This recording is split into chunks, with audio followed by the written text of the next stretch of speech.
हाँ जी दोस्तों, कैसे हो आप सब। बहुत बहुत स्वागत है आपका आज की हमारी इस कॉर्पोरेट न्यूज के अंदर। और आज हमारे पास बहुत सारी कॉर्पोरेट न्यूज इकट्ठी हुई हैं जिनकी चर्चा आज हम करने आए हैं। एंड इससे पहले कि मैं कॉर्पोरेट न्यूज के बारे में आगे डिस्कशन करूं, अगर आप शेयर मार्केट के बारे में जानकारी प्राप्त करना चाहते हैं तो हमारा मल्टी बैगर कोर्स जो है वो ऑन है। मल्टी बैगर कोर्स के अंदर हम आपको ये सिखाते हैं कि किसी भी मल्टी बैगर शेयर को कैसे ऑप्ट किया जाता है, उसके पीछे कौन कौन से फैक्टर्स देखे जाते हैं, और प्रैक्टिकल नॉलेज बिल्कुल आपको सिखाई जाती है, जहां पर पूरे महीने के अंदर 1 या 2 शेयर्स की डिस्कशन होती है और अच्छे से आपको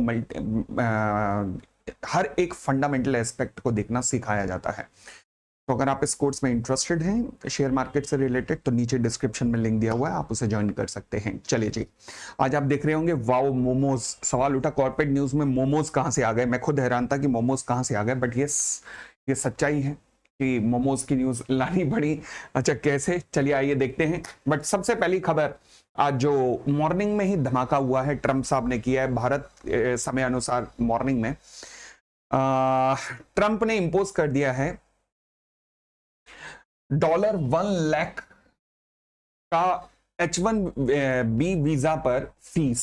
ओके, इसका मतलब ये है कि अगर कोई भी कंपनी आप H1B वीजा इशू करना चाहती है, आप H1B वीजा क्या होता है, ये स्किल्ड लेबर वीजा होता है यूएस के लिए।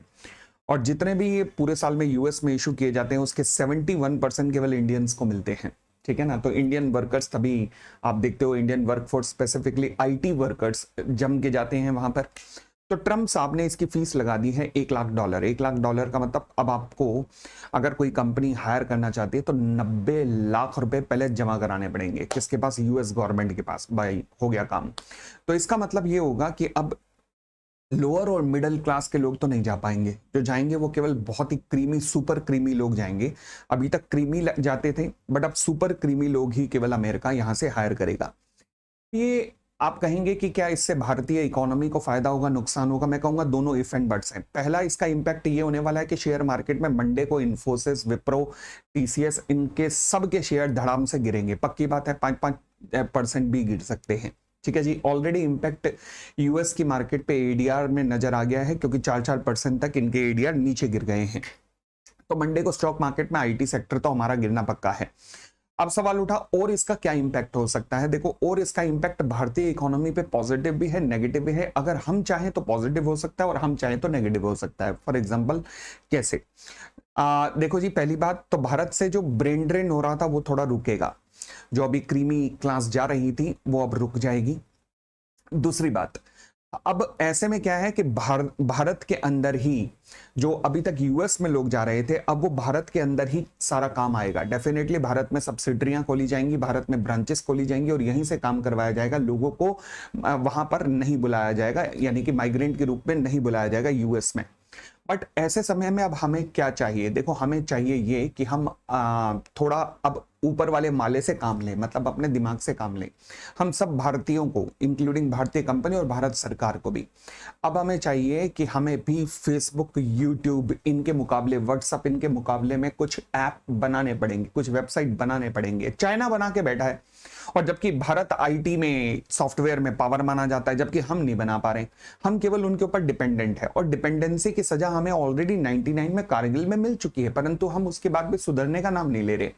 99 में जब हमारे पास जीपीएस नहीं था और पाकिस्तान की आर्मी की लोकेशन मांगने के लिए हमने जब अमेरिका से जीपीएस की लोकेशन मांगी थी, अमेरिका ने मना कर दिया था। इस घटना से सबक लेके हमने नाविक नाम का ऐप बनाया। आज इंडियन आर्म फोर्सेस उसी ऐप को यूज करती हैं।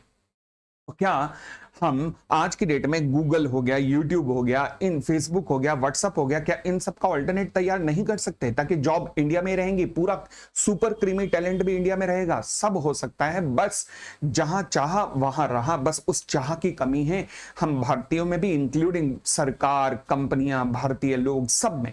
तो उस चाह को जन्म देना पड़ेगा, तो हम अमेरिका के ये जो एक तरीके से लिटरली कॉर्पोरेट गुलामी है उससे हम बच पाएंगे। मुझे यकीन है, यकीन नहीं विश्वास है कि भारत सरकार इस तरफ कदम जरूर उठाएगी, ताकि अब बस बहुत हो चुका है यार इन लोगों के मत्थे टेकना, अब कुछ करना चाहिए हमें इस बारे में। चलिए, तो H1B visa impact, immediate impact तो नेगेटिव है, पक्की बात है हमारे आईटी सेक्टर के ऊपर। बट लॉन्ग रन में देखूं तो यस, भारतीय कंपनियां कुछ ना कुछ इस सेक्टर में आएंगी, R&D पक्की बात है, करेंगी। ये जो इन्फोसिस और TCS इतने बड़े बड़े डिविडेंड्स बांट देती हैं, मुझे लगता है कि ये डिविडेंड को रोककर अपने किसी R&D या एक्सपेंशन फेज में लगा देना चाहिए, जो कि होना चाहिए। बट देखते हैं आगे चल के क्या होता है। फिलहाल मुझे लगता है कि लॉन्ग टर्म में ये जो बैन लगा है, रेस्ट्रिक्शन लगा है, भारत के लिए पॉजिटिव ही होने वाला है। आपका क्या व्यू है, प्लीज मुझे जरूर कमेंट में बताइएगा। चलिए अगली न्यूज पर आते हैं अपन लोग। अगली न्यूज है अदानी के लिए, बहुत अच्छी न्यूज आई है अदानी ग्रुप्स के लिए। अदानी ग्रुप को क्लीन चिट मिल गई है, हिंडनबर्ग ने जो एलिगेशंस लगाए थे। अब क्या प्रॉपर क्लीन चिट प्रॉपर मिल गई है?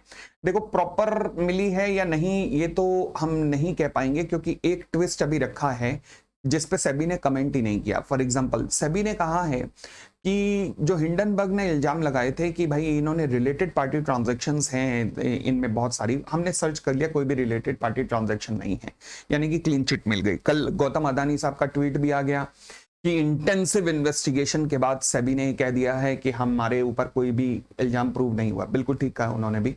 बट इस पूरी इन्वेस्टिगेशन रिपोर्ट में जो एक पॉइंट नहीं कमेंट हुआ है सेबी की तरफ से, जो हिंडनबर्ग ने इल्जाम लगाया था, वो ये है कि कंपनी के स्टेक होल्डर्स में, शेयर होल्डर में कुछ शेयर होल्डर ऐसे हैं जो कि कंपनी ही है।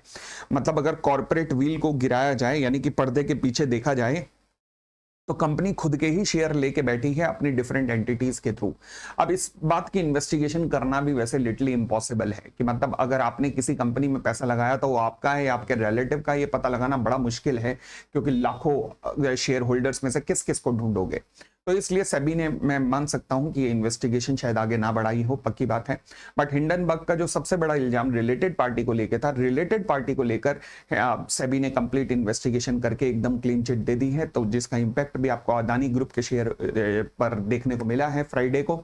और अभी तो स्टॉक मार्केट डाउन थी तब ये इंपैक्ट मिला है। मुझे लगता है आने वाले वीक्स के अंदर ये इंपैक्ट और ज्यादा अब नजर आएगा, क्योंकि बड़े टाइम से ये शेयर दबे हुए थे इन इल्जामों के कारण। चलिए खैर, अदानी ग्रुप के लिए बहुत अच्छी बात है। आगे बात करते हैं अब हम एप्पल की बात करें और टाटा ग्रुप की बात करें। टाटा ग्रुप, आप जानते हो कि टाटा ग्रुप एप्पल के लिए इंडिया में मैन्युफैक्चर या असेंबलिंग करने का काम करता है आईफोन की। अब पूरे वर्ल्ड में आईफोन का जितना भी इस टाइम बिजनेस हो रहा है, उसमें से 37% जो है बिजनेस वो इंडिया से हो रहा है। ये रिफ्लेक्ट करता है कि चाइना से शिफ्ट हो चुका है आईफोन, और बड़े लेवल पर, आज की डेट में सबसे बड़े लेवल पर इंडिया में आ चुका है।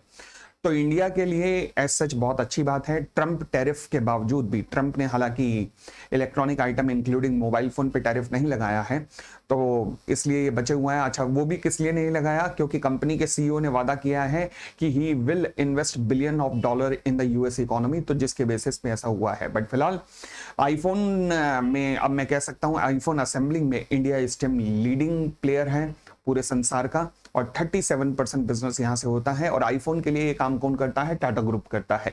तो बहुत अच्छी बात है, 37% पे हमारा एक्सपोर्ट, हमारी revenue made in India iPhone की पूरे वर्ल्ड वाइड में जा चुकी है। अच्छी बात है।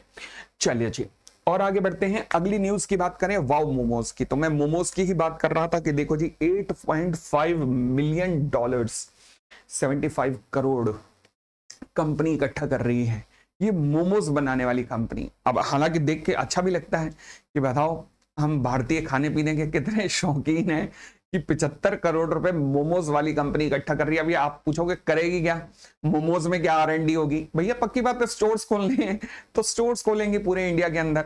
तो 75 करोड़ रुपए की फंडिंग यस हो भी चुकी है, जिसमें से कि 70 करोड़ रुपए की फंडिंग तो 361 नाम के एक इन्वेस्टर्स हैं वो कर रहे हैं, और 5 करोड़ रुपए की फंडिंग किसी और एक कंपनी के थ्रू, इन्वेस्टर के थ्रू आ रही है। और तो कंपनी का प्लान है आगे बड़े बड़े स्टोर्स पैन इंडिया में खोलने का, तो ये फंडिंग इन्हें अप्रूव हो गई है। अच्छी बात है वाव मोमोज को लेकर। फिलहाल अब एक न्यूज पे आते हैं SBI को लेकर, स्टेट बैंक ऑफ इंडिया। हाँ जी, सबसे बेहतरीन भारतीय कंपनी बैंकिंग सेक्टर के अंदर और पब्लिक सेक्टर के अंदर, अगर मैं कहूं प्राइवेट सेक्टर में तो HDFC को माना जाता है, बट पब्लिक सेक्टर के अंदर कहूं या फिर ओवरऑल बैंक्स में भी कहूं, भारतीय इकोनॉमी के बैंक्स की रीढ़ की हड्डी है ये SBI। अब इन्हें रिसेंटली 8,000 करोड़ से ऊपर का गेन हुआ है। अब गेन क्यों हुआ? यस बैंक में स्टेक बेचने के कारण। आप जानते हैं कि जब यस बैंक डूबा, राणा कपूर ने अपनी पर्सनल इच्छाओं को पूरा करने के लिए भारत देश की इच्छाओं को दबा दिया और इन्वेस्टर्स की धज्जियां उड़ा दी अपने पर्सनल विल्स को पूरा करने के लिए, तो उस टाइम गवर्नमेंट ने राणा कपूर को हटाकर और कंपनी के मैनेजमेंट को हटाकर वहां पर शेयर होल्डिंग ट्रांसफर की थी एसबीआई समेत कुछ बैंक्स को, जिसमें एसबीआई ने सबसे ज्यादा पैसा लगाया था रिवाइव करने के लिए येस बैंक को। अब येस बैंक अपने पैरों पर खड़ा हो चुका है। तो फिर क्या हुआ, जापानीज इन्वेस्टर्स जो थे जिनका नाम था एसएमबीसी मतलब सुमितोमो मित्सुई बैंकिंग कॉर्पोरेशन, इन्होंने एसबीआई से उनका शेयर खरीद लिया है। अब जब एसबीआई ने खरीदा और जो बेचा, जिस प्राइस पे बेचा, उन दोनों के बीच में 13% की स्टेक थी। 8,888 करोड़ रुपए का प्रॉफिट हुआ है किसको? स्टेट बैंक ऑफ इंडिया को। 3.6 टाइम्स का गेन कमाया है 13.18% की स्टेक बेचकर एसबीआई ने। अब एसबीआई की बुक्स में भी ये आएगा, डेफिनेटली शेयर्स में भी जंप देखने को मिलना चाहिए। यस, शेयर के ऊपर भी पॉजिटिव इंपैक्ट इस चीज का नजर आना चाहिए ऑब्वियसली। चलो जी, अगली न्यूज एसबीआई के लिए अच्छी न्यूज की चर्चा आगे करके अब हम आते हैं, अगली न्यूज है हमारे पास रिलायंस को लेकर। रिलायंस, आप जानते हैं रिसेंटली सेबी ने एक्शन लिया है अनिल अंबानी और उनकी कुछ कंपनीज में, including Reliance home finance and एक दो और कंपनी थी कम्युनिकेशन से रिलेटेड थी, शायद नाम था जिनका रिलायंस होम फाइनेंस थी और रिलायंस कमर्शियल फाइनेंस। हाँ जी, इन दोनों कंपनीज के खिलाफ और अनिल अंबानी के खिलाफ रिसेंटली सेबी ने एक्शन लिया। अब आप एक चीज आपने सुना होगा कि कंपनीज के अंदर एक कॉन्सेप्ट होता है सेपरेट लीगल एंटिटी, मतलब कंपनी बनाने वाला अलग होता है, कंपनी अलग होता है। इस कॉन्सेप्ट का सहारा लेते हुए रिलायंस ने क्या कहा है, रिलायंस ग्रुप की ही बाकी कंपनीज ने, जिनके प्रमोटर भी अनिल अंबानी ही हैं, वहां पर रिलायंस इंफ्रा और रिलायंस पावर, क्योंकि दोनों लिस्टेड कंपनी हैं, इन्होंने कहा है जी देखो एक्शन हुआ है अनिल अंबानी पे। हालांकि प्रमोटर यही हैं इन दोनों कंपनियों के भी, बट दोनों कंपनियों ने सेपरेट लीगल एंटिटी के कॉन्सेप्ट का सहारा लेते हुए कहा है कि देखो हम अलग हैं, अनिल अंबानी अलग हैं। अनिल अंबानी पे एक्शन लेने का मतलब ये नहीं है कि हमारे ऊपर एक्शन हुआ है, हम बेगुनाह हैं, हम बेकसूर हैं, तो इसलिए हमें इन चीजों से, यानी कि वो जो एक्शन अनिल अंबानी पे लिया गया है वो हमारे ऊपर एक्शन नहीं माना जाना चाहिए। तो किस कॉन्सेप्ट को यूज किया है? सेपरेट लीगल एंटिटी के कॉन्सेप्ट को यूज करते हुए इन्होंने ये कहा है, और ताकि शेयर होल्डर को एक कॉन्फिडेंस दिलाने की बात की है, क्योंकि वैसे तो वैसे ही इन दोनों कंपनियों के शेयर लुटे पिटे पड़े हैं, बट जो बचे खुचे इनके अंदर थोड़े बहुत ऑर्डर आ भी रहे थे वो भी दब गए थे, वो भी शेयर होल्डर का कॉन्फिडेंस हिल गया था कि भाई ये हो क्या रहा है। तो फिलहाल इन्होंने कॉन्फिडेंस जगाने का एक तरीका अपनाया है कि भाई हम अलग हैं, अनिल अंबानी अलग हैं और हम एक सेपरेट लीगल एंटिटी हैं, तो हमें उस तरीके के एक्शन में नहीं माना जाना चाहिए, हमारे ऊपर इन्वॉल्व नहीं माना जाना चाहिए। चलो जी, अब शेयर होल्डर इनकी बातों पर कितना विश्वास करते हैं, इन्वेस्टर इनकी बातों पर कितना विश्वास करते हैं, ये इन्वेस्टर जाने और ये जाने।